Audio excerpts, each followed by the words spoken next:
Hello, everyone, and welcome. I'm going to start with some accessibility notices. So we have simultaneous interpretation into American Sign Language, ASL, and Portuguese for this event. And of course, we also have English. So to access the interpretation options, you need to click on the globe symbol at the bottom of the Zoom screen to select the language that you want to access the event in. We also have CART live captioning available in English on the screen if you turn on the captioning function by pressing on the CC button at the bottom. Or you can click on the CART language links in the chat to access captioning in Portuguese, Spanish, and Nepali. I would also like to give a land acknowledgement. So, as organisers, we recognise that the land that delegates of COSP are gathering on in New York is located on Lenapehoking, the land and waters of the Lenape homeland. These sovereign nations and communities exist here, and we continue to occupy their lands due to the violent process of European colonisation. We acknowledge and offer deep gratitude to them, as well as to the Black and immigrant communities which have helped build the city. So on that note, I would like to welcome everybody and thank you to this online side event, to the 18th session of the Conference of State Parties to the Convention on the Rights of People with Disabilities, or COSP 18. We are very pleased to celebrate that after many years of activism by the Indigenous Disability Caucus, many of whom are joining us today, for the first time, COSP has a sub-theme on recognising and addressing the rights of Indigenous persons with disabilities and their role in advancing disability inclusion. Our event today fits under this sub-theme, focusing on respecting and mainstreaming the rights of Indigenous persons with disabilities in climate and health initiatives, which are two very important and connected issues that Indigenous people with disabilities have been contributing solutions to. And it is these issues and solutions that our speakers will tell us more about today. I would also like to take this opportunity to thank our co-sponsors and co-organisers of the event, the Indigenous People with Disabilities Global Network, World Federation of the Deaf, Wellcome Trust, Nidwan Nepal National Indigenous Disabled Women's Association Nepal, Accessibility Indígena, FIMI, Iwan Endoroi Indigenous Women's Empowerment Network in Kenya, and the APWDN. So my name is Lauren Avery, and I am the coordinator of the Minority Disability Intersectional Discrimination Project at Minority Rights Group, working with disability rights activists from Indigenous and minority communities in order to engage in local, national and international advocacy. Just to give you a bit of background, Minority Rights Group is the leading human rights organisation working with ethnic, religious and linguistic minorities, and that includes the deaf and sign language using community and Indigenous peoples worldwide. We work with our partners, many of whom are here today as well, to secure their rights and promote understanding between communities. We are very much guided by the needs expressed by our worldwide network of over 300 partner organisations in more than 60 countries. So you're very welcome to join us, and I'm going to start with our first a video from our first speaker, who is Dr. Albert Barumi. He is the United Nations Special Rapporteur on Indigenous Issues, and although he is not here with us in person, he has very kindly prepared a video presentation for us. So just to give a bit of background to Dr. Albert Barumi, he was appointed as the Special Rapporteur on the Rights of Indigenous Peoples in December 2024. He has over 25 years experience working on Indigenous peoples' rights at the national, regional and international levels. A national of the Democratic Republic of the Congo, Dr. Barume was among the first lawyers to work on Indigenous peoples' rights in the 1990s in Africa. He was a chairperson and member of the Expert Mechanism on the Rights of Indigenous Peoples. He is a senior specialist on the rights of Indigenous peoples at ILO, an independent expert on the rights of Indigenous peoples at the African Commission, and the African Commission on Human and People's Rights, sorry. So I'm now going to share Albert's video.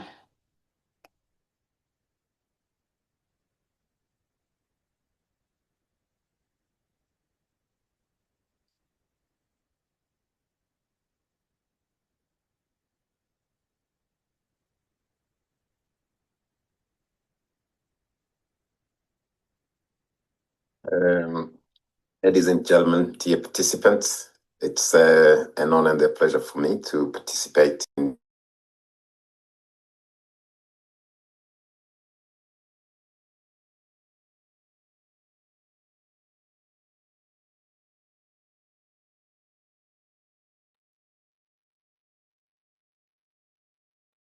Apologies, I think we have a problem with the sound. So let me just try and share that again.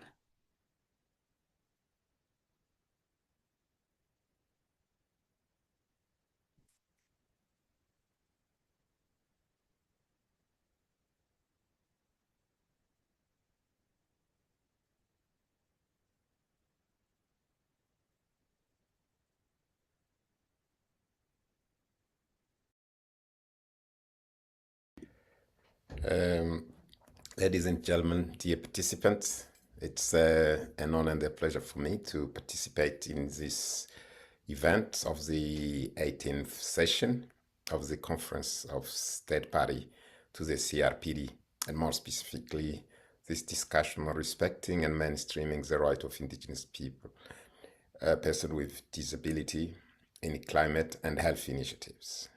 I thank the organizers for inviting me. I wish I could participate in person, but unfortunately I couldn't due to previously taken as commitments. My name is Albert Barume. I'm the new United Nations Special Rapporteur on the Right of Indigenous People. I started my mandate on 1st of January 2025. And my statement is as follows. The international human rights regime seeks to ensure that all human beings can enjoy their fundamental rights on an equal footing. That is enshrined in the International Bill of Rights, comprising the Universal Declaration on Human Rights and the two covenants on civil and political rights, as well as on economic, social, and cultural rights. However, it should be recognized that some groups, different groups, face systemic barriers that prevent them from enjoying those universal rights on the same footing.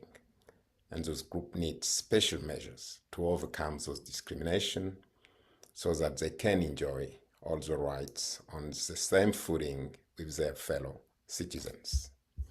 Among those key international instruments seeking to address such systematic barriers are the Convention on Elimination of All Forms of Discriminations Against Women, the CEDAW, the Convention on the Rights of Persons with Disabilities, the CRPD, of 2026, and the recently adopted United Nations Declaration on the Right of Indigenous Peoples in 2007. The United Nations Declaration on the Right of Indigenous People provides general principle for ensuring equality for Indigenous people, such as the requirement to undertake consultation, to ensure their effective participation in decision-making, and seek their free prior informed consent, as was known as FPIC, for any measure likely to affect them. The declaration also asserts that Indigenous people right to land, territories, and resources, and to culturally adequate education, health, and similar public services.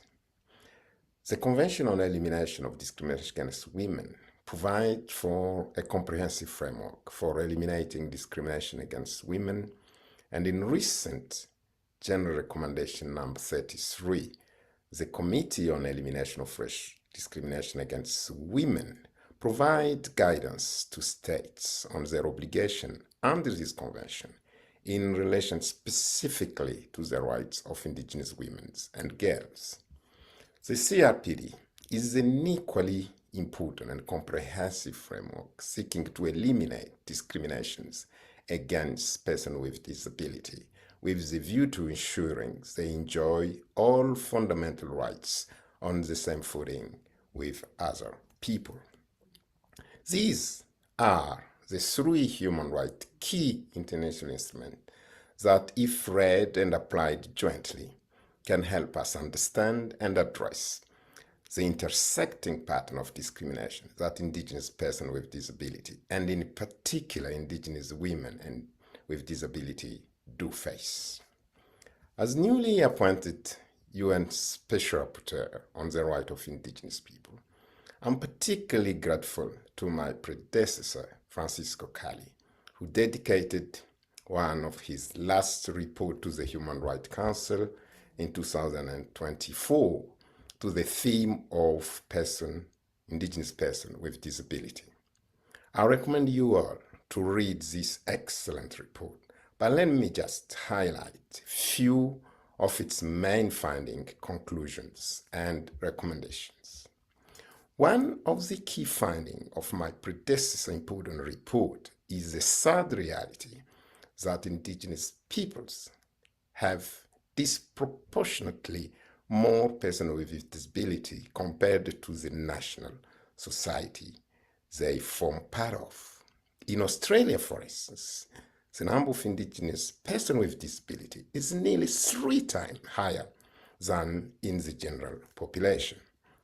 This situation has its root in colonization, racism, and ongoing systemic discrimination, reflected in dangerous working conditions, pollution, poverty, lower standard of living, and the absence of medical or poor medical services, among others. In particular, many Indigenous women do not have adequate access to maternal health care, resulting in preventable impairment due to premature birth and infection and similar disease. Moreover, physical violence associated with conflict and militarization is directly linked to the high number of Indigenous persons with disability. The current climate crisis is a compounding factor to the multiple forms of individual and structural discrimination that Indigenous persons and women, particularly with disability, face.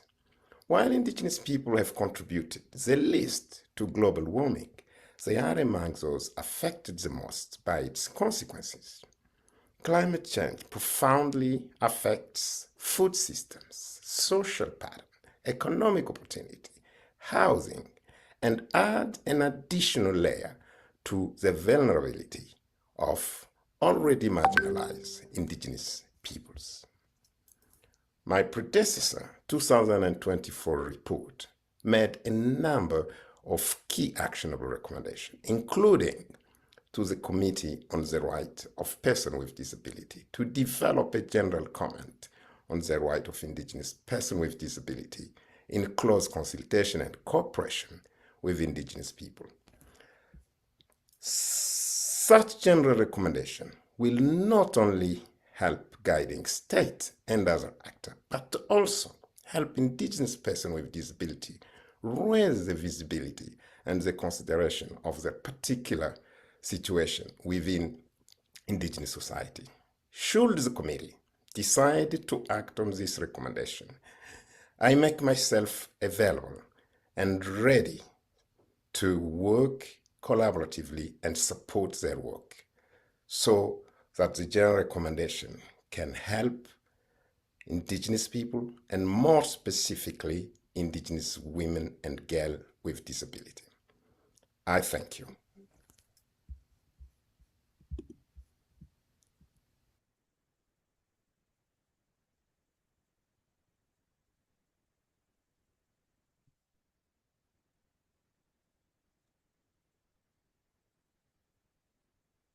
We particularly welcome those words from the current Special Rapporteur on the Rights of Indigenous Peoples, and particularly the call to action and the offer of collaborative work in the implementation of the mechanisms that he mentions there, particularly the Convention on the Rights of People with Disabilities, the Convention on the Elimination of Discrimination Against Women, and particularly General Recommendation number 39 on Indigenous girls and women with disabilities, and also the UN Declaration on the Rights of Indigenous Peoples. So, with that introduction from Dr. Albert Berumi, I will now pass on to our second speaker, who is Pratima Gurung. Mrs. Pratima Gurung is an academic activist from Nepal. She is the executive director of NIDWAN, which is the National Indigenous Disabled Women's Association in Nepal. And she is also the Asia Regional Coordinator for the Indigenous Persons with Disabilities Global Network. She is a faculty member at Padma Kanya Women's College in Nepal and an expert member of the National Disability Direction Committee under the Ministry of Women, Children and Senior Citizens for the Government of Nepal. Pratima has been influential in raising the voiceless voices of young Indigenous peoples, especially women with disabilities from Nepal, Asia, and globally since 2011. So we are very pleased to have Pratima with us today, joining from Nepal, where it is very late. So thank you, Pratima, for joining us, even though we're keeping you up. So I will share some slides for you, but otherwise the floor is yours. Thank you, Lauren. And I just need to apologize because I'm having some kind of throat issue. So, good evening from my home country, Nepal, the highest Himalaya. I'm Pratima Gurung and I represent Indigenous Persons with Disabilities Global Network. I also represent National Indigenous Disabled Women Association of Nepal. And I am very much honored to be in this discussion. And in this context, I just want to thank the 18th session of the Conference of State Party, the CRPD, for having this discussion on mainstreaming Indigenous persons with disabilities, respecting their rights in the context of climate and health initiatives. So we are very much honored to have this collectively joint advocacy, being a organization from 9 different organizations to hold this side event. And I am very much honored to represent myself on behalf of all Indigenous persons with disabilities who comprise of 54 million across the globe and 28 million Indigenous women with disabilities across the globe. So thank you for all of you attending this side event. So when it comes to the issues and rights of Indigenous persons with disabilities, as we have multiple and intersecting identities, most often within the CRPD conversation, within the disability constituency or the movement, within the UN Declaration on the Rights of Indigenous People, and within the indigenous constituency, and within the larger feminist or women's constituency, or the Convention on the Elimination of All Forms of Discrimination against Women within the SHIDA conversation. One of the very pertinent realities that we face in our day-to-day lives as an indigenous person and as indigenous women with disabilities is we realize that we are everywhere in this constituency, in this legal normative framework, but most often the reality is we are nowhere. So, with these realities, with this lived experience, I will start my conversation, and we are very much humbled to have this conversation in the Conference of State Party, highlighting the issue of indigenous persons with disabilities for the first time.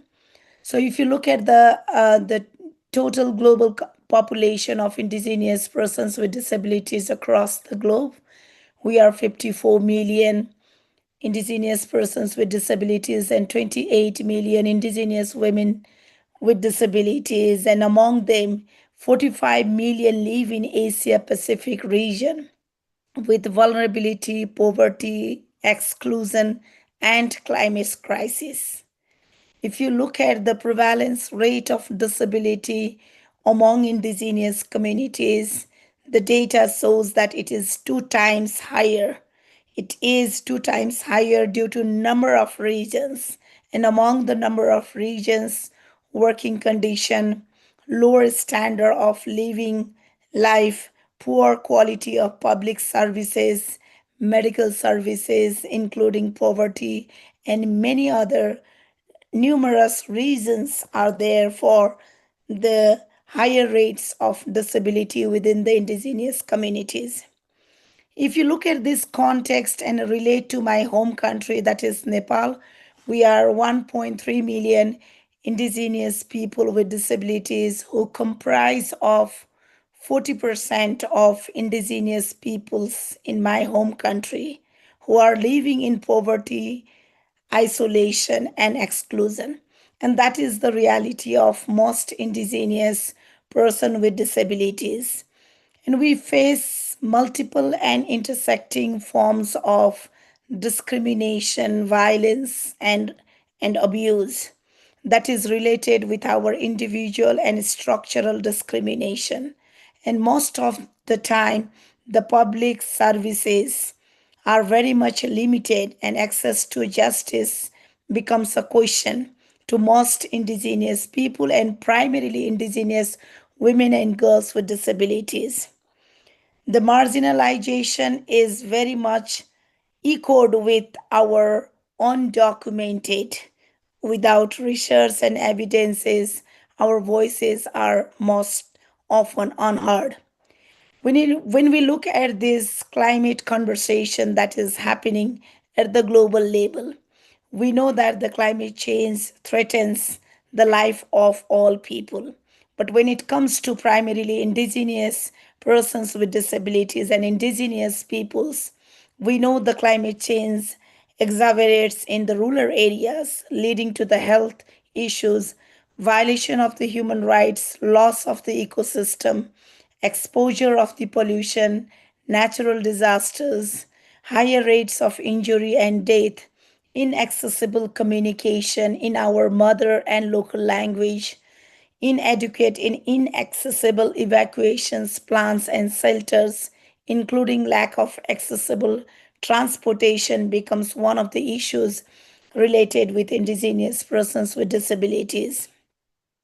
We have our own history, the history of exclusion that is related with colonization, that is related with patriarchy, that is related with assimilation, that is related with our identity crisis. And that is why we most often face structural, historical, indirect, and systematic discrimination. And most often, we are in the name of colonization, we are displaced from our own land territories. Forced assimilation becomes one of our realities. And day to day, our indigeneity, the values and the principle, the philosophy of indigeneity as our first identity becomes questionable. Our indigenous knowledge, our value systems, our governance systems becomes very weak and they are very much limited as we are not access to the state mechanisms. We often face attitudinal, social, administrative, legal, cultural, and language, including environmental barriers. If you look at my country, there are a number of climate crises that we are currently facing.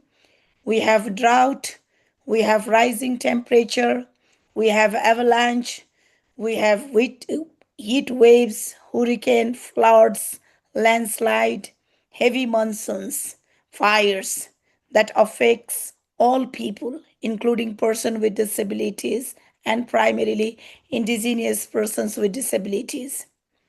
The climate crisis disproportionately impacts the marginalized population experiencing multi-layered and intersecting operations, focusing on primarily on persons with disabilities and indigenous people with disabilities. So for us, it is very much important to have this discussion from a climate justice initiatives.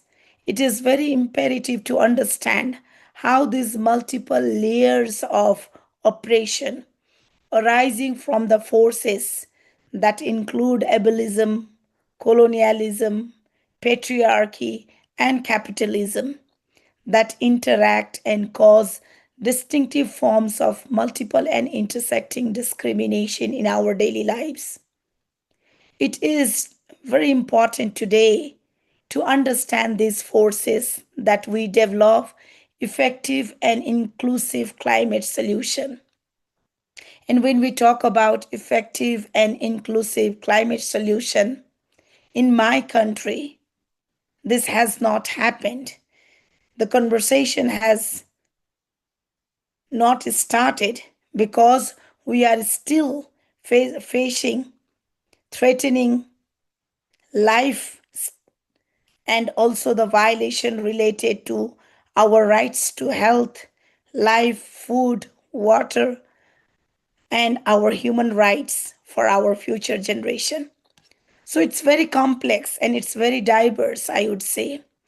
Our our system, our knowledge and values related with our land, food ecosystem is very critical, and that is why today we face starvation, malnutrition, health and well-being, care and support, extended illness, vomiting, headache, fevers, respiratory problems, skin allergies, itching, stress, anxiety, menstruation, including sexual health and reproductive rights, including psychosocial problems that is leading to death. And these are all the impact of climate change. If you look at the data, we had done a research that was being jointly conducted with ARROW and National Indigenous Disabled Women Association. It clearly outlines that 81% Indigenous women and girls with disabilities have poor access to public health facilities and public services, and 91% of them face violence, both in public and private sphere. And if you look at this comprehensive exclusion, marginalization, and discrimination relating with the nexus of climate change, most often 82% indigenous persons with disabilities do not know the impact of climate change in their daily lives. And this is where our conversation is critical. This is where all the multi stakeholders, all the member states, all the funders, all the policy planners need to sit together to see who are in the front line of the climate crisis. 58.2% have direct impact on their livelihood, and 55.2% have direct impact on environmental. 50.7% have direct impact on social lives and interaction, whereas 47.8% have direct impact on health, mental health. Food insecurity, hunger is more than 50.7%. And as a result, our peoples, our communities, near about 43.2%, they are forced to be displaced from their own homelands. And migration becomes one of the issues. So these are the kind of challenges that we have been facing in our day-to-day lives. And we know that we have the CEDAW General Recommendation 39, which is a historical document that has come from the CEDAW committee.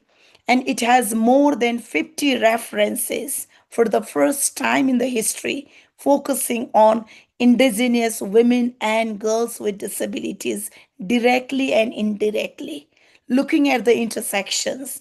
And there are a number of reasons, there are a number of references on climate crisis and environmental crisis that is connected with Indigenous women and girls with disabilities.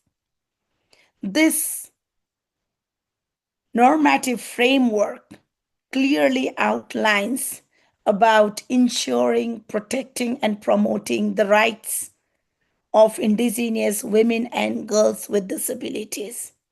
And this mandate, along with the recent report by the Special Rapporteur in 2025 February, these are the two international guiding documents that has clearly outlined the lived experiences faced by Indigenous people with disabilities and women and girls with disabilities across the globe.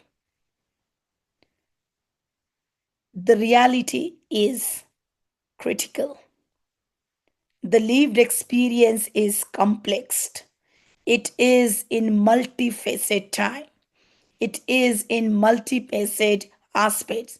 And if we do not address it, we are further facing exclusion and marginalization.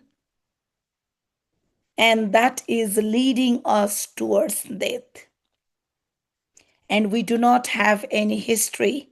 We do not have any documents. We do not have studies.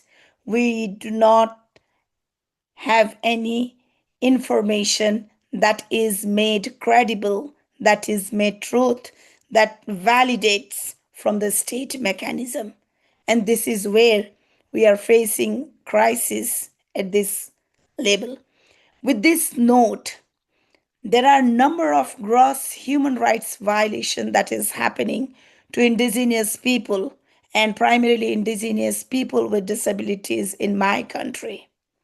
And that is why today, in the 18th session of the Conference of a State Party, where the discussion around disability inclusion and mainstreaming person with disabilities is happening, we would like to reframe the narratives from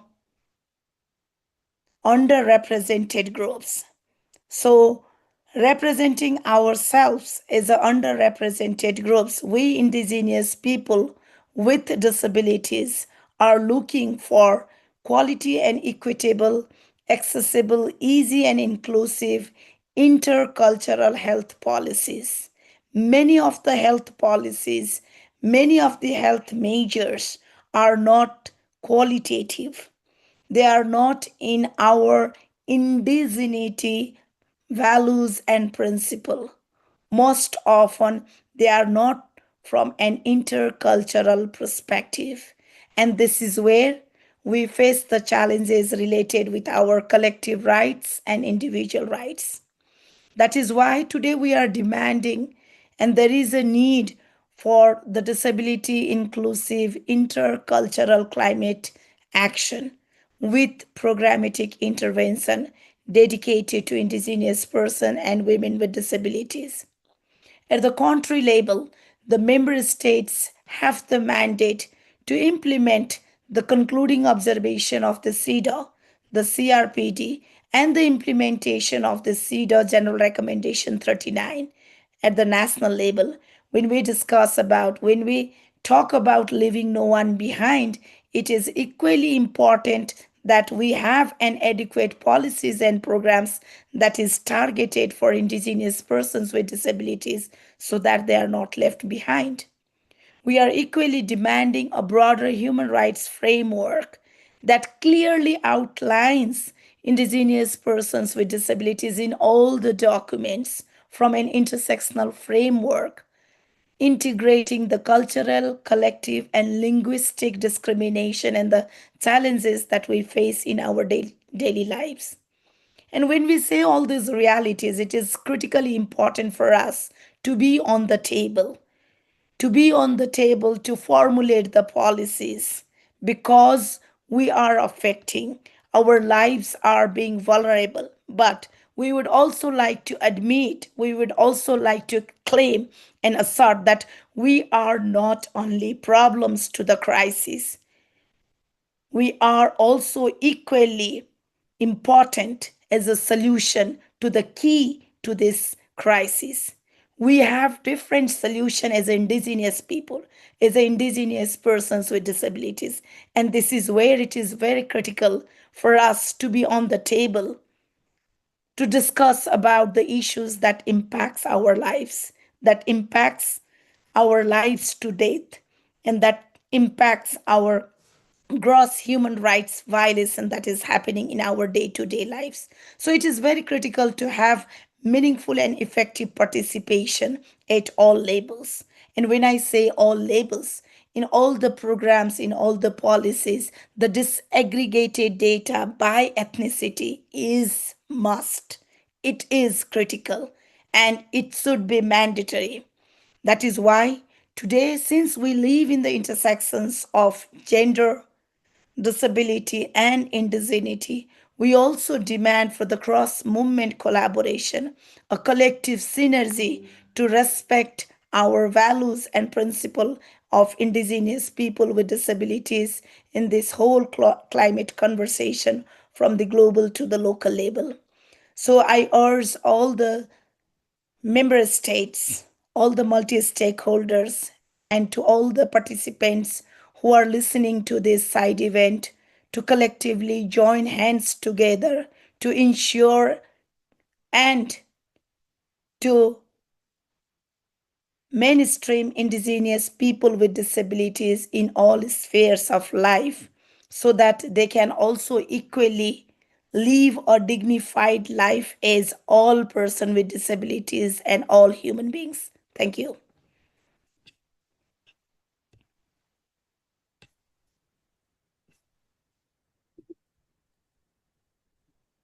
Thank you so much, Pratima, for your really powerful words, as always, and the very clear call to action to stakeholders who might be tuning in. And we will be coming back to you in the Q&A to hear more about your suggestions and the contributions of Indigenous people with disabilities to the solutions to the very grave issues of climate change and health that we're discussing today. So thank you.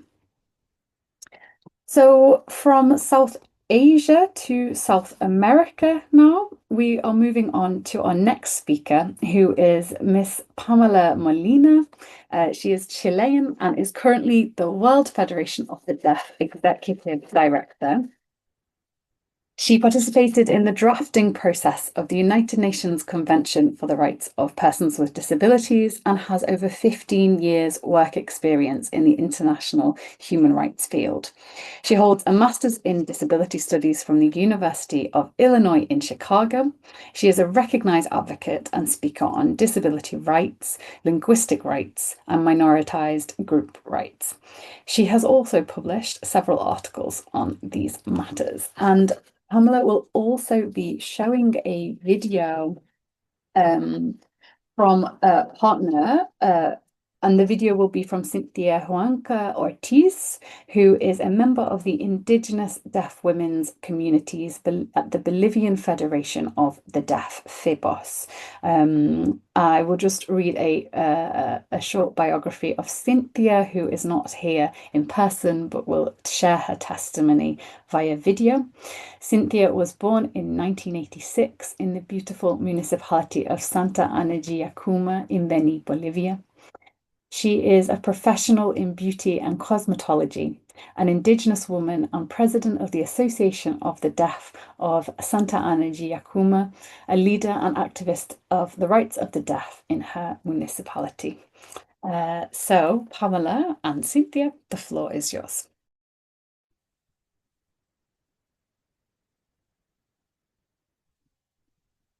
Thank you. Thank you, everybody, for inviting me here to talk with all of you. So first, I want to talk about the World Federation of the Deaf. We are a global, international, non-governmental organization, and we represent around 70 million deaf people in the world, and we focus on human rights for deaf people. And we have 138 member organizations, and they are national associations of the deaf around the world.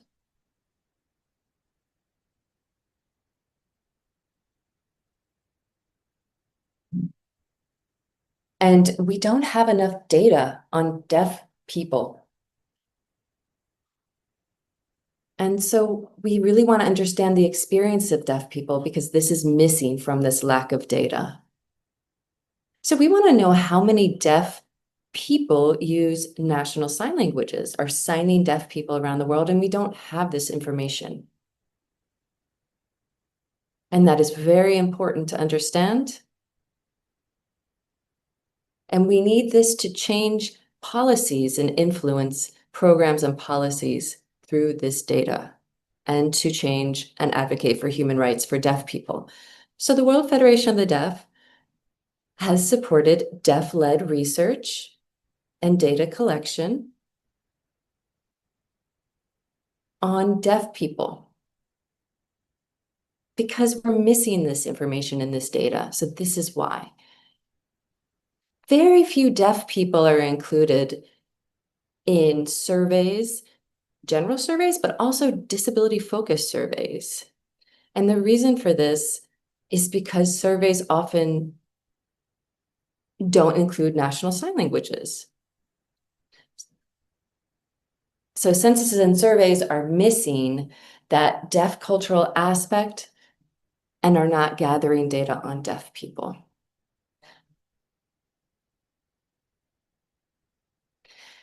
Deaf-led data collection is incredibly important. Deaf people are a minoritized language user. We are an ethnic and culturally community through our national sign languages. And the World Federation of the Deaf, with CBM Global, who funded this research, we carried out citizen-generated, deaf-led intersectional research in Bolivia, in South America, and we focused on the barriers that deaf Indigenous women encounter when accessing healthcare services.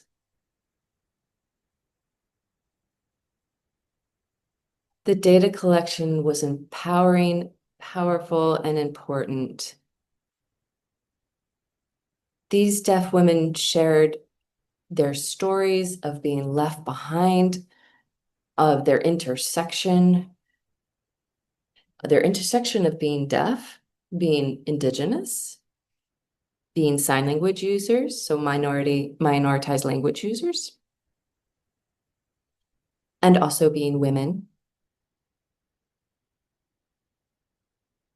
We interviewed 20 deaf Indigenous women in Bolivia, and their findings were very interesting. So I'll talk about some of them right now. They were all born of hearing families, and they did not have access to sign language in their homes. Most hearing families do not learn sign language. And because of this, there was increased stigmatization. And of course, lack of access to learning. They did not have access to sexual reproductive health rights education or family planning education. They came from impoverished situations, all of them. So they didn't have access to school and the same level of quality education as other children. And they did not have school education in their national sign language, Bolivian Sign Language. And a little bit more than half of these women did have healthcare insurance, but they still did not understand basic family planning. And so many became pregnant unintendedly. All these women face communication barriers from lack of interpretation and access in sign language. This included in healthcare settings such as hospitals and centers. And they needed this information and they wanted this information in their national sign language, Bolivian Sign Language. Their testimonies of these women were so incredibly powerful. All of these women, all 20, had been either raped or abused by intimate partners or family members. But what's shocking is that these women didn't even understand that it was abuse. And most of this abuse was from family members.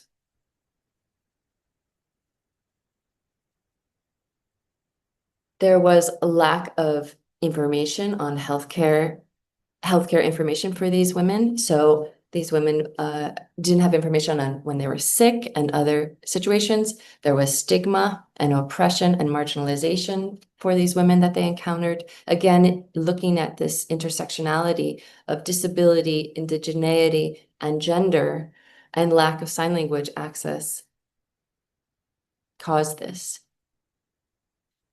There wasn't support or help for communication for these women when they needed information.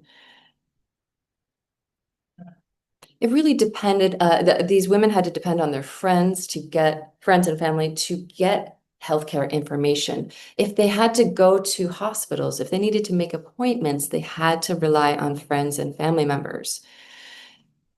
And this is a violation of privacy. And sometimes when these women brought family members as their interpreters, that family member could actually have been their abuser. There were often misunderstandings, senses of isolation for these women, lack of inclusion, and also in the home, in the family home, this happened from lack of access to communication.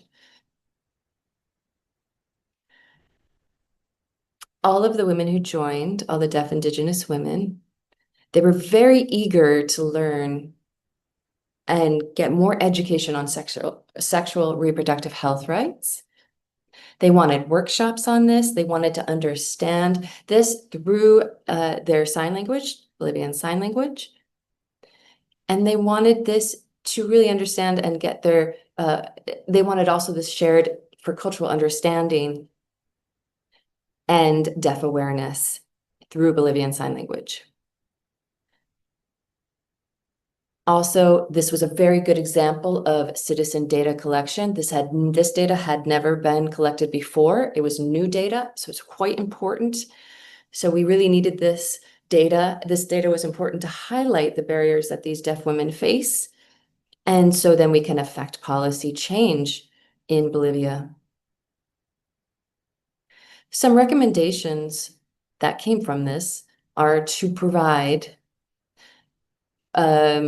ministries, high-level ministries and partners to have trainings with FEBOS, which is the Bolivian Federation of the Deaf, and also the World Federation of the Deaf, coming together and in a partnership to provide workshops and trainings on health to health professionals on how to best make sure that deaf people are included in health care. Talking to medical professionals such as medical doctors and others, ensuring that they understand deaf awareness, they understand deaf culture, and they understand how to work with deaf people in Bolivia and through Bolivian Sign Language. The second recommendation is providing educational workshops on inclusive health, especially tailoring it to deaf Indigenous women. Because we need to really understand the differences with deaf women and deaf Indigenous women. So we have to ensure that indigeneity is part of this. So we need to look at training on sexual and reproductive health rights, how these women can take care of themselves, how they understand this and get the information. Also, the differences for deaf women, that they have this information, this is empowering for them so they can empower themselves. And the last recommendation is to develop an anti-audist and a decolonial policy and program for healthcare professionals in education so they can better work and respect with the deaf community and directly work with the deaf community and ensure that there's full access to deaf people, both men and women, to avoid stigmatization. So I had to really summarize this research, but we have much more. And now I would like to show a video from a woman who was part of this research. Thank you very much.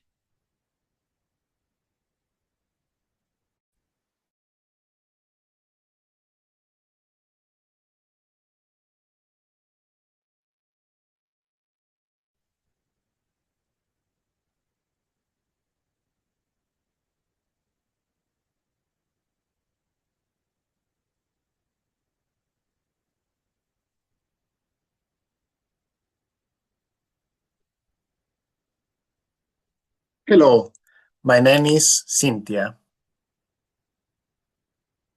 My sign is this one. I'm a deaf person from Bolivia, from a province of the Beni Department, a little town with a very beautiful culture. I am the first president of the Deaf Association of this province. To be honest, for me, it has been always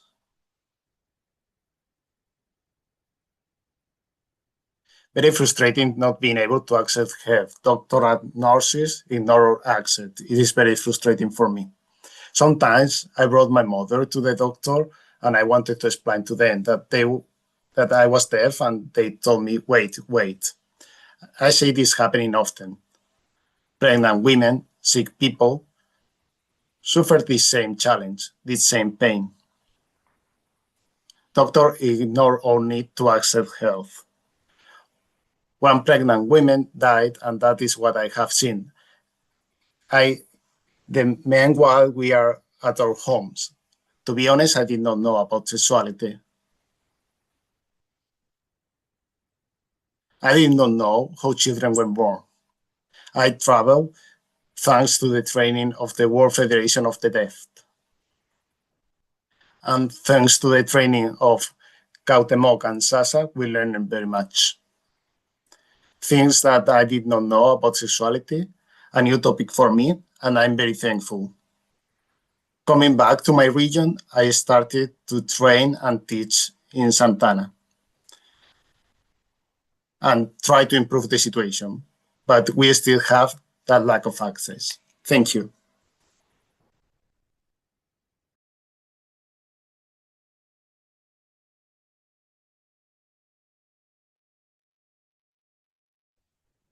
Thank you very much to Pamela and also to Cynthia for reminding us of the importance of anti-audism and decolonial education in order to guarantee the rights of Indigenous deaf women, especially in relation to sexual and reproductive health rights, and also for highlighting the power of citizen data and what can be achieved when communities collect their own data.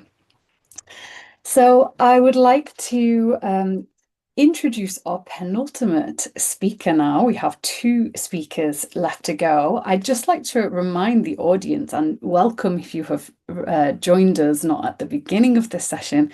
So I would just like to remind everyone that if you do have a question for our panel, then you can ask your question either in the chat function or in the Q&A function at the bottom of the Zoom. So we will answer as many questions as possible after our final 2 speakers.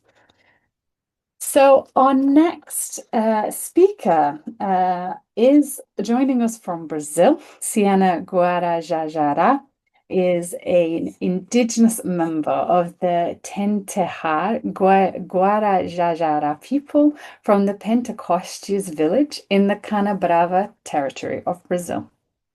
She is an activist for the rights of Indigenous people with disabilities. She is a student of Portuguese language and literature and a researcher in inclusive education at the Federal Institute of Brasilia. She is also a member of the board of Plurinational Union of Indigenous Students representing Indigenous people with disabilities in universities in Brazil. Siena, it is a pleasure to have you with us. The floor is yours. Boa tarde.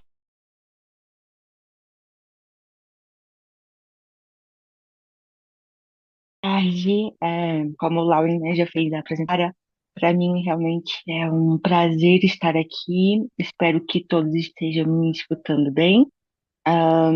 Se puderem me dar uma sinalização sobre isso, ok? Ok. Então, para mim estar aqui hoje é extremamente importante e me sinto honrada por estar aqui, ainda mais falando de uma temática de indígenas com deficiência. Temática essa onde nessa tarde eu estou podendo observar que, tarde aqui no Brasil, estou podendo observar que não é um assunto muito fácil, né? Tanto aqui no Brasil como no mundo afora, porque as mesmas dificuldades que encontramos aqui no Brasil, pelo que eu pude, né, escutar das demais colegas, como Prátima e,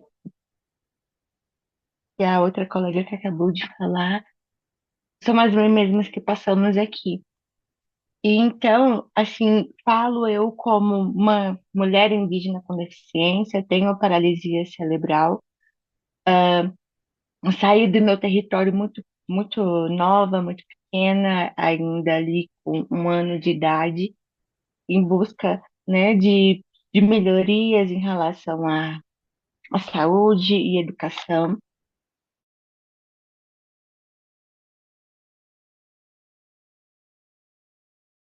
E sempre passando por esse que no Brasil a gente não tinha o censo de quantas pessoas tinha, quantos indígenas, né, seria, quantos indígenas com deficiência existiam aqui no Brasil. O último censo do IBGE, ele foi publicado em 2010, e nesse censo do IBGE só mostrava que 1,9% da população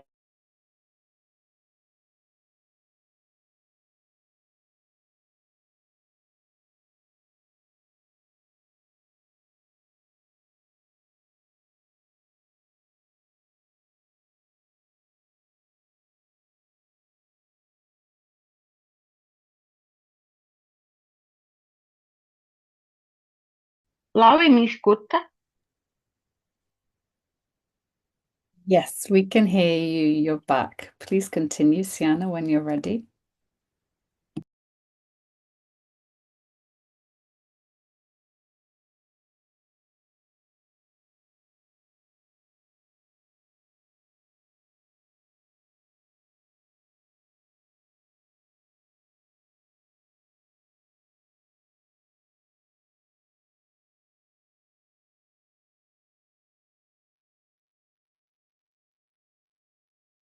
Oi, me escuta, mas porque eu caí e voltei agora.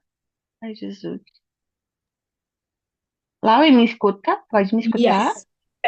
We can Oh, can hear you. ok, eu vou continuar então de onde eu parei, tá bom? É porque eu tô tendo uma oscilação de internet e ela tá indo e voltando. Desculpa,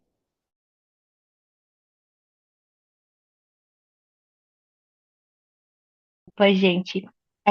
Então, como eu estava falando, a ideia de quantas pessoas com deficiência existiam aqui no Brasil. O pesado foi em 2010. Nisso que ele foi atualizado em 2010, 1,9% de todo o percentual.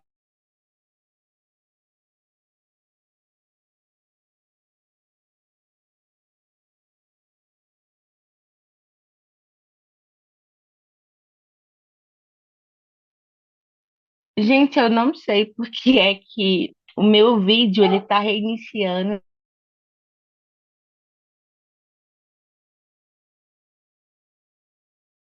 direto. E eu não sei o que que tá com direito. Ok? Desde desde quando a gente estava nos bastidores tentando fazer problema, mas vamos seguir que vai dar certo. Peço desculpas, mas é um problema onde eu também não estou conseguindo ter êxito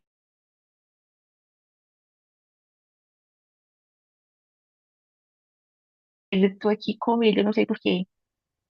A câmera tá ali 6, acho que tá tudo rapidinho. Tudo bem, bem. Ok, eu vou continuar aqui. Ah,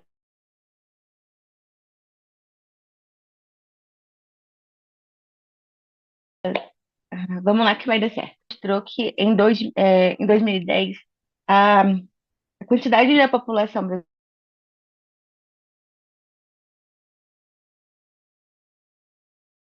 brasileira que é indígena, só que ele não mostrava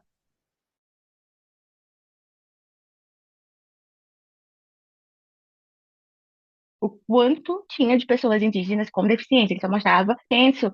Ele falava que a maior parte era de mulheres indígenas com deficiência.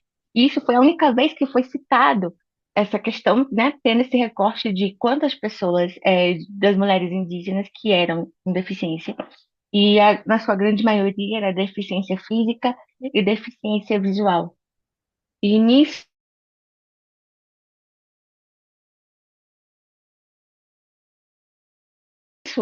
passamos 10 anos, dia 23 de maio de 2025, que mostrou que 131 mil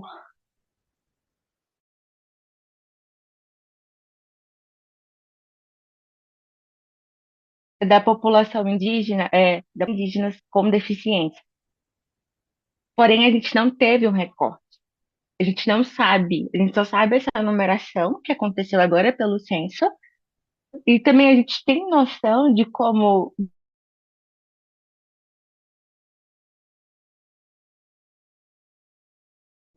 esse levantamento, esse recorte, e também, por mais que começou ali na pandemia, em 2022, e veio agora essas falhas, né? Porque a população indígena, ela já passa de 1 milhão aqui no Brasil, fora os isolados, que também não tem esse quantitativo. Então, a gente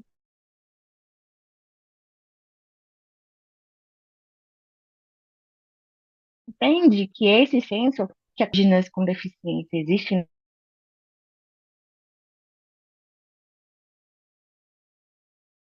no Brasil, porém, ainda posso falar dessa forma, porque não é uma coisa qualitativa, não é algo que a gente possa olhar e dizer assim, no Brasil existe X pessoas indígenas, X são mulheres, X são homens, não, isso não tem esse recorte. E também, mas a gente entende isso como um grande avanço, porque depois de 10 anos a gente tem esse levantamento e é um norte para a gente ter ali, né, esse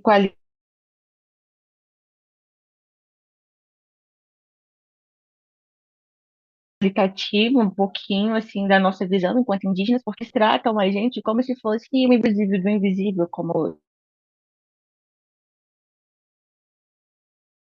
eu gosto de dizer, porque não tem política de inserção da gente em algum espaço. Tem agora, vai ter agora, foi publicado no ano passado, se eu não me engano, foi ano retrasado, me falha a memória, que ia ter uma ação para mulheres indígenas. Mas onde é que está o recorte para nós, mulheres indígenas com deficiência? Isso não existe. E foi por conta disso que fomos até a Secretaria de Saúde Indígena aqui no Brasil.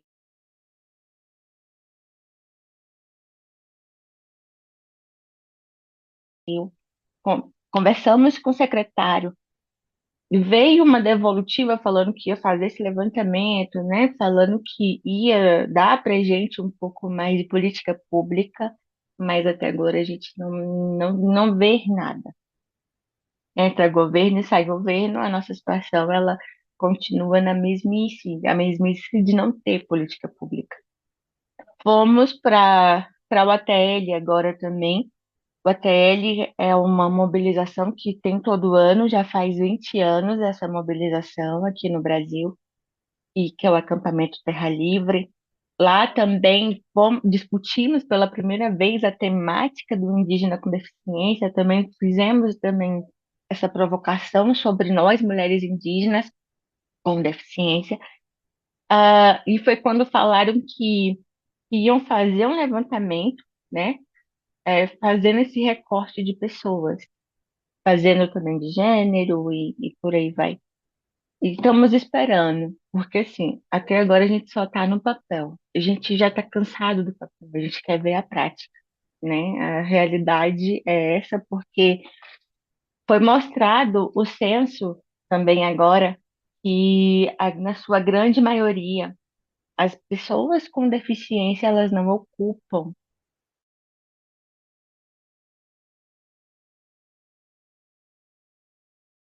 né, a parte ali da educação, que também, se esse número, porque foi um número que me foge agora a memória, ah, eles falaram que nós, pessoas com deficiência, somos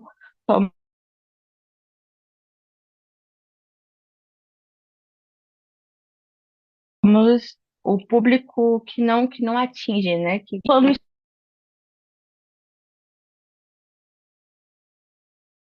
isso vai para as áreas indígenas, ainda mais. Ai, meu Deus.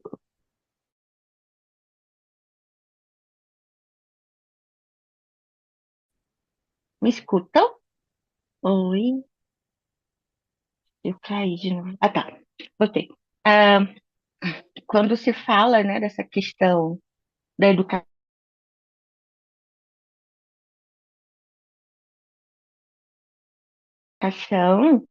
como eu estava falando, não chega na base. Ela não chega no território indígena, ela não chega,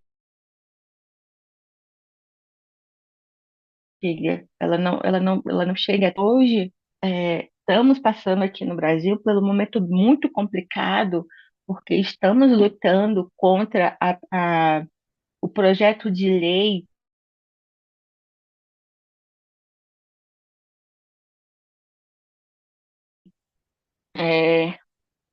14 de 2023, que fala que nós, povos indígenas, só ocupamos a demarcação só lá em 88, né? Dia 5 de outubro de 88. E hoje estamos, o Brasil todo,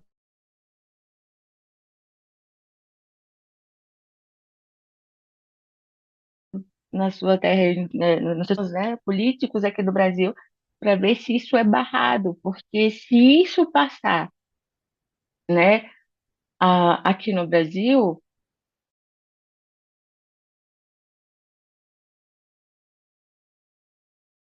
muitos indígenas com deficiência, e só temos espaço em algumas terras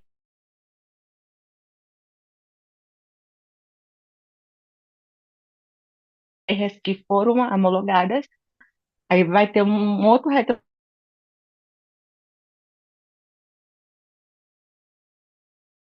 retrocesso, porque vão mexer também, que já aprovaram uma outra lei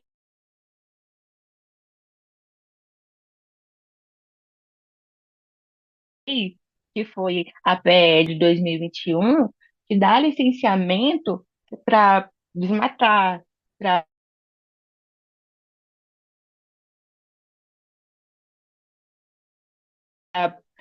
fazer, trago a pergunta, se tudo isso passar, se esse desmonte todo passar aqui no Brasil, como é que fica a situação de nós, pessoas com deficiência?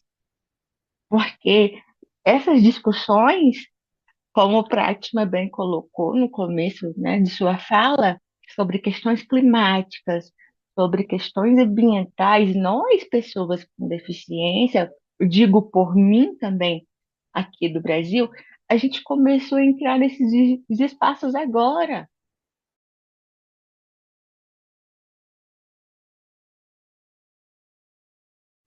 Vai ter a COP no estado do Pará, nós, pessoas com deficiência, nós, indígenas com deficiências que moramos no território, a gente não foi nem até agora fomos consultados sobre alguma coisa. Então, assim, aonde é que a nossa voz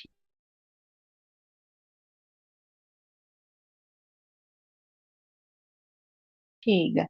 Entende? Um pouco dessa realidade, uma realidade muito triste, mas essa é a nossa realidade. Entende? Então, fica a questão. Vamos ter a COP, mas com esse tanto de lei sendo passada no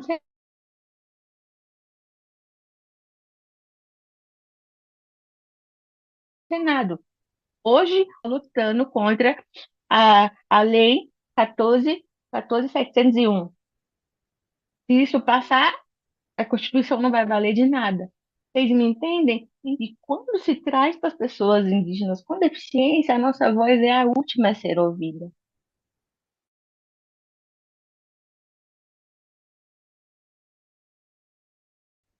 Entende? Então, assim, o que eu trago aqui hoje para os demais que estão me escutando é mais esse pedido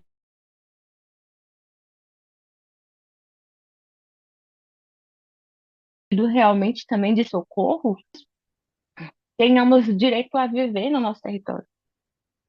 Porque o que aconteceu no território Yanomami há anos atrás, que hoje que está se acontecendo essa ressignificação, foi muito grave o descaso que aconteceu no território Yanomami.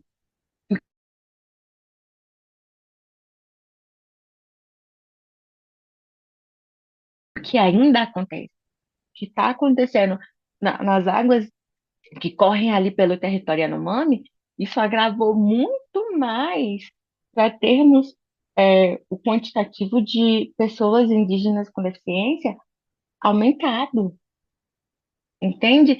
Mas isso não é colocado em relatório nenhum, porque a gente também nem aparece nos relatórios aqui do Brasil.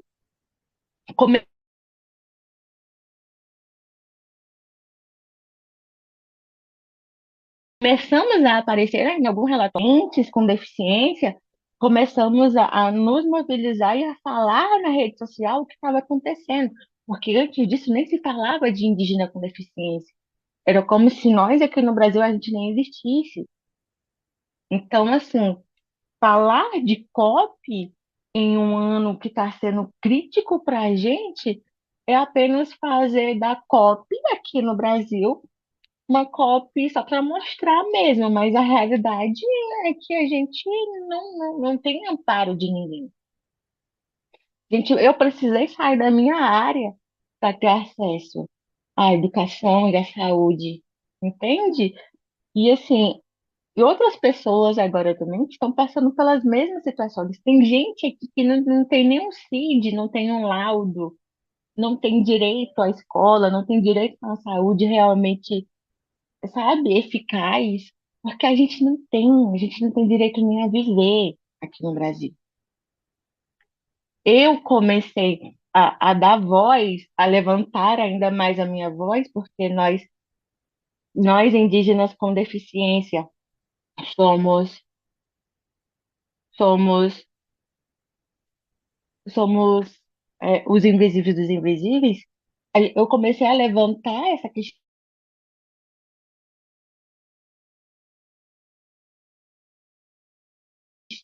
esse tempo, porque a gente trei quando ano passado fizemos uma participação, fizemos uma participação em um workshop do governo brasileiro e levamos também tudo isso que eu estou trazendo aqui para vocês, e foi quando a gente também pediu, quando fosse algumas questões para territórios indígenas, fazer o levantamento, que fosse nós, pessoas indígenas também, que a gente participasse desse processo. Porque não adianta querer falar de indígena com deficiência sem realmente escutar a nossa própria realidade. Eu agradeço a minha oportunidade. E peço desculpas também pela questão técnica.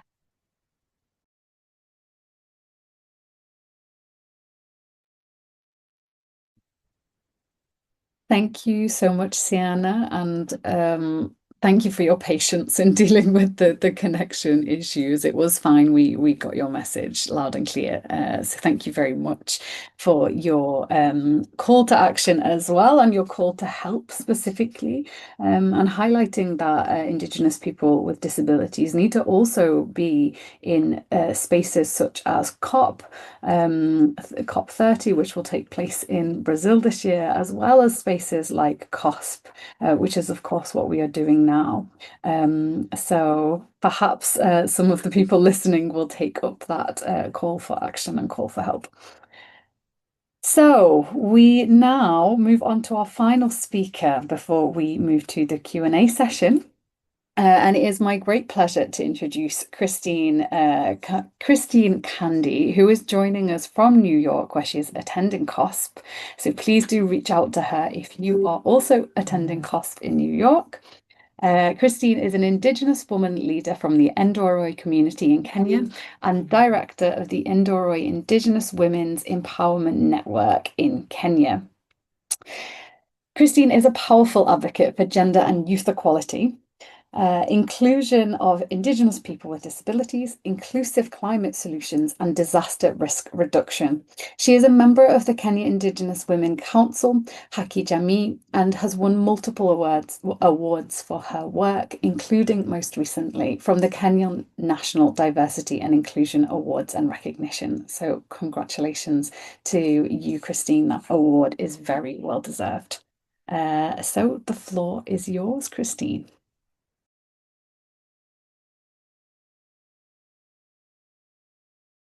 Thank you so much, and it is my great honor to share our advocacy journey, where we began as Indigenous people with disability in Kenya. And first of all, honorable members, excellencies, and distinguished delegates, I'm Christine Candy. I'm the executive director of Ndoroi's Indigenous Women Empowerment Network, that is IWEN in Kenya. I speak today as Indigenous women with disabilities and on behalf of countless others whose realities lies at the intersection of climate crisis, historical injustice, and systemic exclusion. So IWEN is an Indigenous-led organization committed to advance gender equality, disability inclusion, and land rights with climate-affected Indigenous territories. Our work is grounded in intersectionality and understanding the overlapping identities of being Indigenous, disabled, and women compound the risk we face. And a bit to talk about our work around climate justice is that it is a clear threats that affect Indigenous community. I know there is a lot of discussion at international space whereby issues of climate change is becoming a critical concern to everyone. looking at the realities at our communities, you realize that less attention has been given to people with disabilities in confronting climate change. That was a reality when we formed our organization in 2016, and later on registered in 2019, is when we introduce issues to do with climate justice, people with disability, realities in movement building. Some quarters, including those of human rights spaces, felt like those discussion was not a good one to talk about, because to them, they believe the struggle that matters was the struggle for communities maybe impacted by carbon credit and displacement and all that. So we began, even our discussion being very unpopular at that level, because we were committed to the realities and bringing a very uncomfortable discussion on the table, is that we started this concept within our communities, whereby we did a research on the status of health and education. And when we did this research, it exposes us to some of the realities far away that it is even not solved up to this moment. Part of it is that people with disabilities, children with disabilities, did not have a chance to go to school. So when we talk about recognition and even being a frontline defender for climate change, it is very difficult for them to have that ability, because they are still struggling with historical discrimination, systemic discrimination, even within their own family setup. People with disability ought to get sexual reproductive rights like any other person, but you realize that these rights is not given, especially for women with disabilities, which they eventually experience another level of discrimination, even at the family level. And this has never been, reported, and family members has also taken people with disabilities as a means of livelihood. Here in Kenya, usually government gives social protection tokens to people with disabilities to support themselves on livelihood level. So once a child with disabilities is registered, the family will always wait for those small amount of support from the government, and they are not given chance to go to further their education. So that one becomes a very challenging, especially in indigenous setup, whereby access to education for any other child was also very difficult.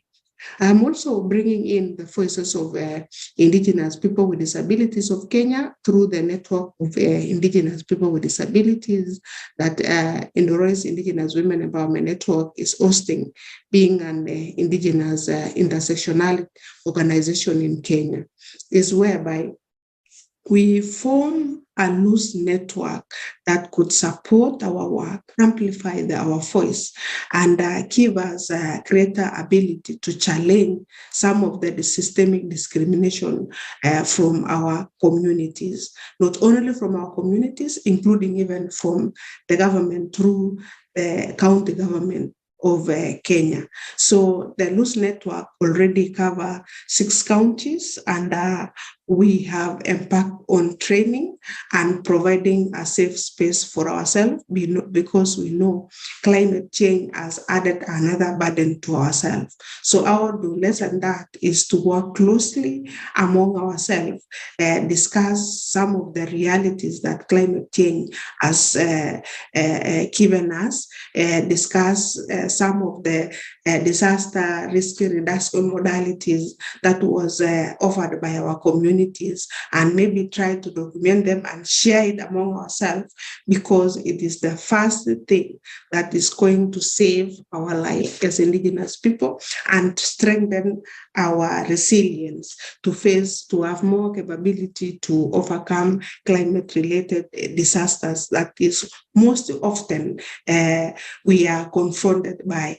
For example, the issues to do with flooding, because our colleagues coming from Baringo, where in the rest community live, is at time experiencing flooding because of Baringo sits on a lower ground, and at the top of that is that there is a lot of illy, and sometimes because of the bareness of the land, water come on being running down in a very high speed, and it can cause flooding.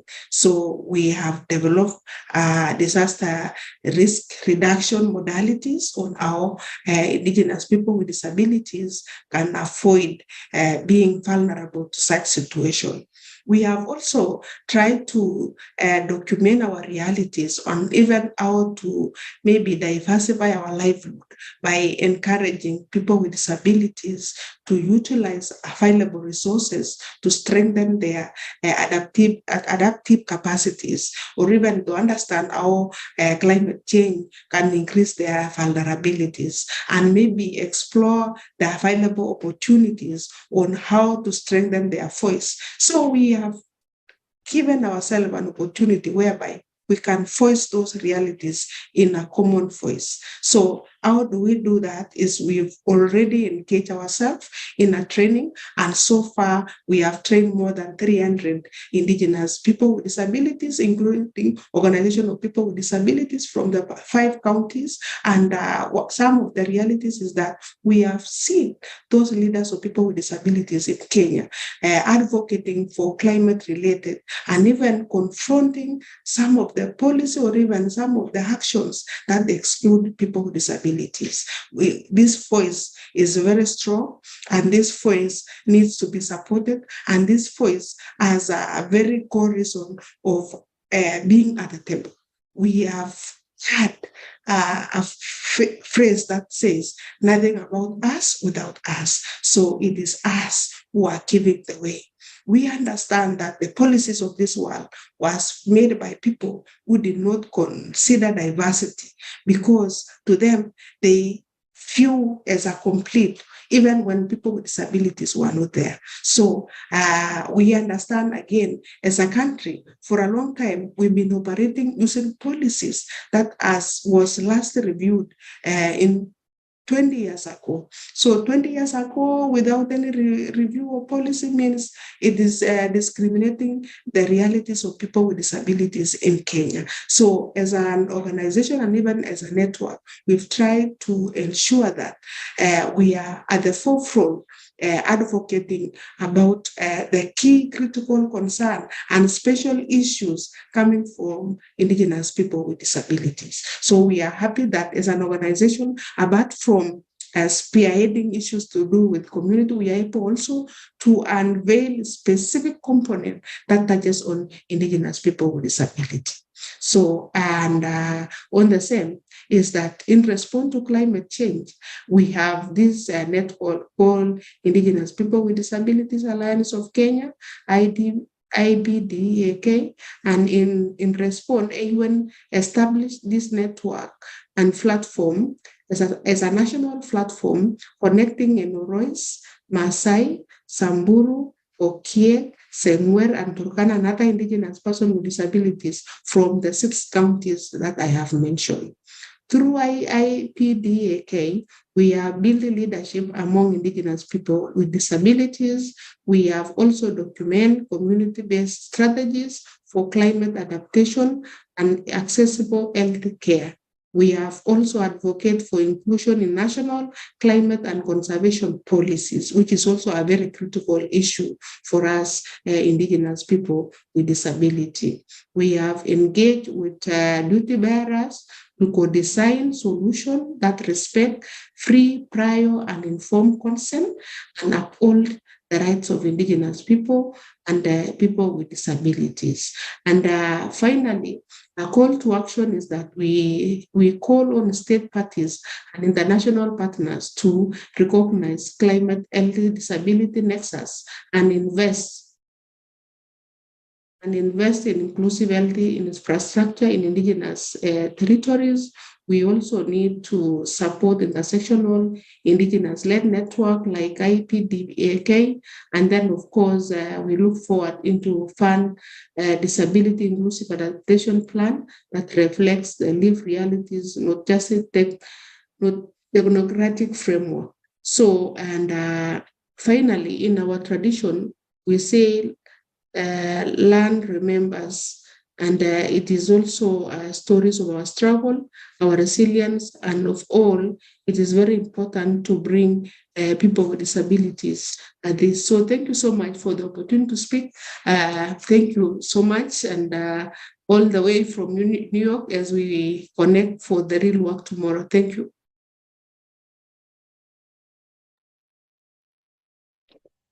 Thank you so much, Christine, for highlighting the work that IWEN are doing on pushing the government of Kenya to update their outdated and discriminatory policies in the disability space, the climate change space, and also the health space.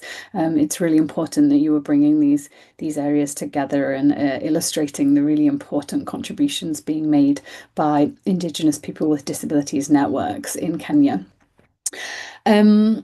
Also, I just want to remind everyone, if there are people who are attending COSP in person, Christine will be speaking tomorrow at the Civil Society Forum, so do make sure that you catch her speech if you are there. So that brings us to the end of our speaker panel.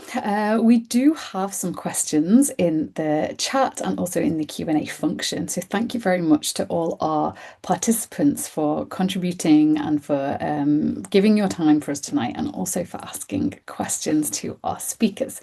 So I'm going to pass the first question to our colleagues from the World Federation of the Deaf.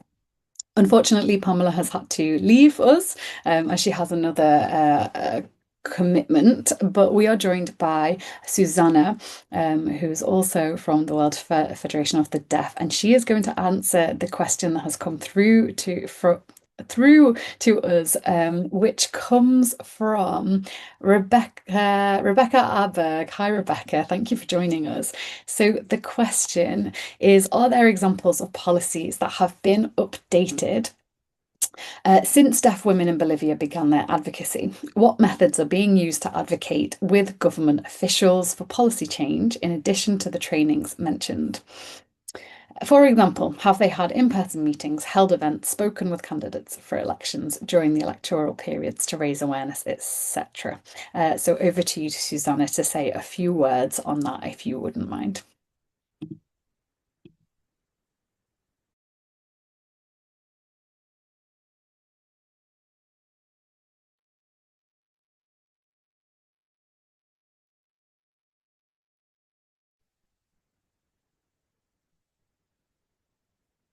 Thank you very much for that question.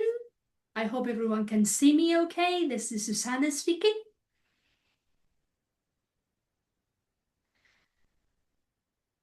First, to answer this question, the project that we did in Bolivia was focusing on this citizen-generated data, which was definitely meaningful and important in order to continue with this advocacy work at a political level, at a policy level.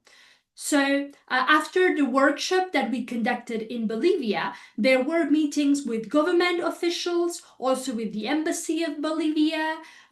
So they were eager to know more, and actually we all were also eager to get more funding in order to be able to continue with this kind of trainings and workshops, specifically thinking of people who are living in rural areas, remote areas. So if you're interested in the results of this project, we also have a document, and it definitely helped us continue with the advocacy work in order to change the policy that the Bolivian government had, specifically in the access to health that Indigenous deaf women had in Bolivia. At the same time, WFD is mindful of the importance of continuing with this capacity building program, empowering deaf women, Indigenous deaf women in different countries. So we are developing training of trainers as well to provide guidelines in order to be able to continue with this sort of training programs. So thank you very much for that question. I hope this clarifies.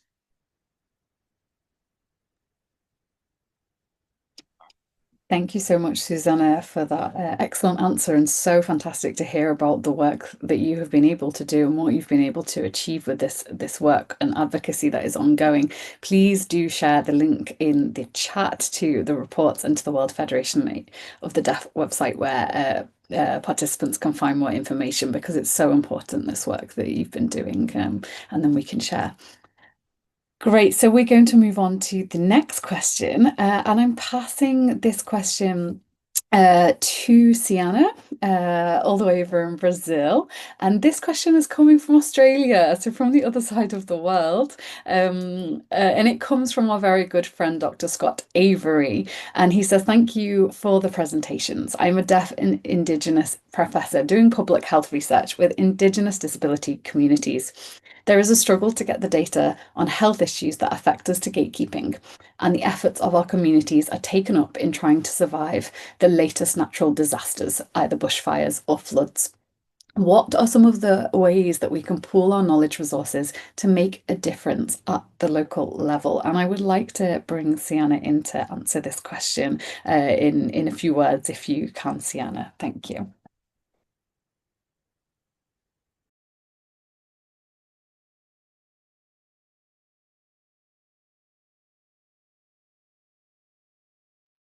Ok. Infelizmente, igual aconteceu no Rio Grande do Sul, né? Ano passado, se não me engano. E esses dados, eles não são divulgados, ainda mais quando se trata, né, de pessoas indígenas com deficiência, porque não tem, como eu falei anteriormente, a gente não tem essa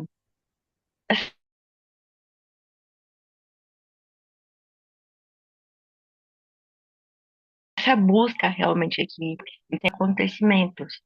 Quando aconteceu as enchentes no Rio Grande do Sul, a gente fez um levantamento de quantas pessoas indígenas estavam precisando de mantimentos, precisando de ajuda. A gente só teve resposta de 5 pessoas indígenas. A gente sabe que o território indígena no Rio Grande do Sul, ele vai muito além do que 5 pessoas, né? Então, a gente ficou se perguntando, tá, e onde é que tem esse povo? Entende?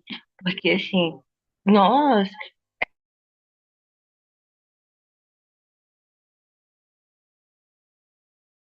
como eu havia falado anteriormente, não sei se eu estava dizendo, infelizmente a gente não tem um quantitativo direito. Saiu esse censo do IBGE daqui do Brasil, que é de 131 mil, mas a gente sabe que somos mais pessoas do que isso, que esse censo mostra. Também as políticas públicas não são voltadas para nós. A gente, enquanto diretora da Acessibilidade Indígena, desde 2022, que a gente começou a bater nessa tecla de não, a gente quer o quantitativo de indígenas com deficiência, quer quer especificado, né, também, porque existe muitos indígenas com deficiência que não têm esse seu CID, né, que aqui no Brasil a gente chama de CID. Então, assim, a gente tem lotado, tem buscado essas questões todas e também tem buscado quanto é que isso impacta também, né, na comunidade indígena, porque, querendo ou não, a gente ainda vive, sim, um pouco como antigamente.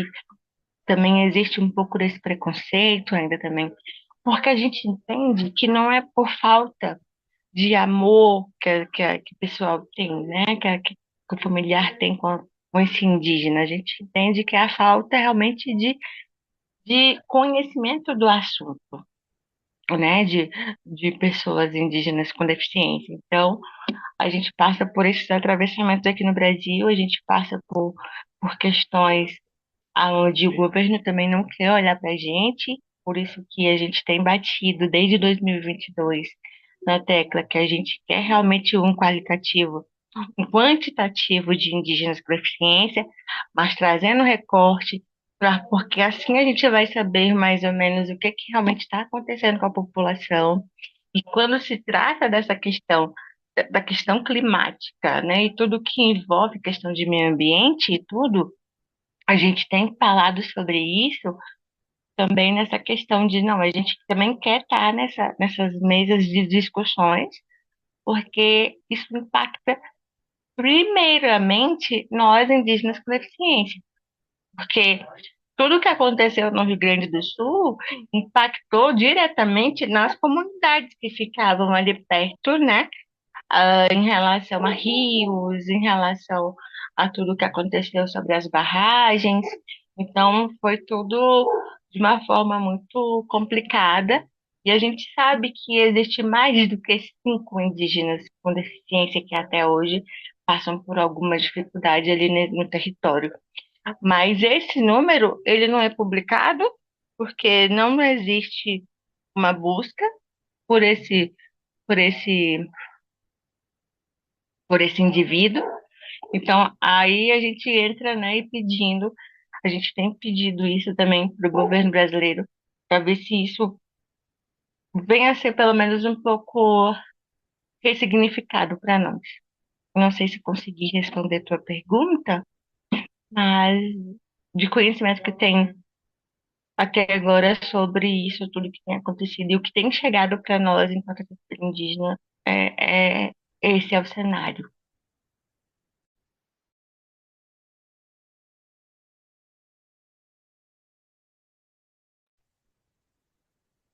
Thank you, Sienna. I think it's you make a really good point, and you illustrated that beautifully using the case of the flooding last year in the state of Rio Grande do Sul, which for anyone who was not aware of the situation was devastating floods that covered a large proportion of the state. And a reply from Scott, who says, "Thank you very much, Sienna and Lauren. We just have to keep up the struggle for inclusion." Thank you, Scott, for joining us. So I think we're going to squeeze in one more question. I know that we are over time. And thank you very much, everybody, for staying with us. We want to give as much space as possible to these voices. As all of our speakers have said, it is always a struggle to make sure that we have Indigenous people with disabilities voices represented in these spaces. And so I hope you will forgive us for going over time a little bit. So the final question comes from Abigail Block. Thank you very much for joining us, Abigail. What are the approaches being used to make climate disaster preparedness resources more accessible for Indigenous disabled people? In particular, is there any example of work done for people with intellectual and developmental disabilities? That's a really excellent question. And I'm going to give Christine Candy the opportunity to reply to this question. Christine, if you would like to provide an answer, I know that you've been doing a lot of work on disaster risk reduction and preparedness. Over to you, Christine. So, thank you so much, Lauren, for giving me another chance to speak about critical issues, especially on disaster risk reduction and disability. And as an organization, for us to reduce disaster that we are susceptible or we can easily be affected by is to have a network that can really help us amplify their voice. And we came together to form Indigenous People with Disability Networks Alliance of Kenya. And through the alliance, we were able to have, or even throughout our program, throughout our outreach program, we could have people, translators who can chip in and maybe provide information on how disaster look like for people with disabilities, provide information over the same. And again, we were able to sit together and map out critical areas that really help us in case of any disaster. What could be maybe the contact for specific people, and we could also provide in the language that our colleagues, people with disability, understand. So actually, our work was to provide information and even come together with the community and reason together about early warning system.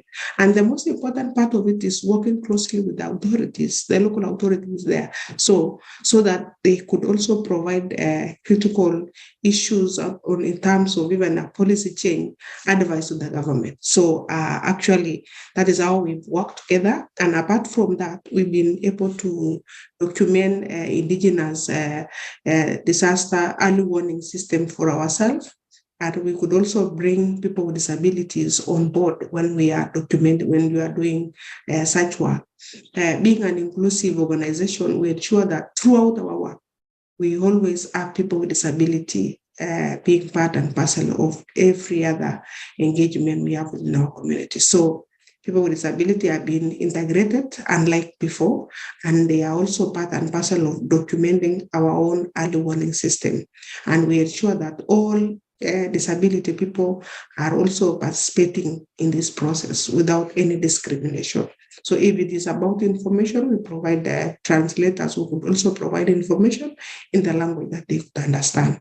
And we've been having a very good kind of engagement, bringing everybody on board and even trying to learn about the risky part of it and how climate change can put us into.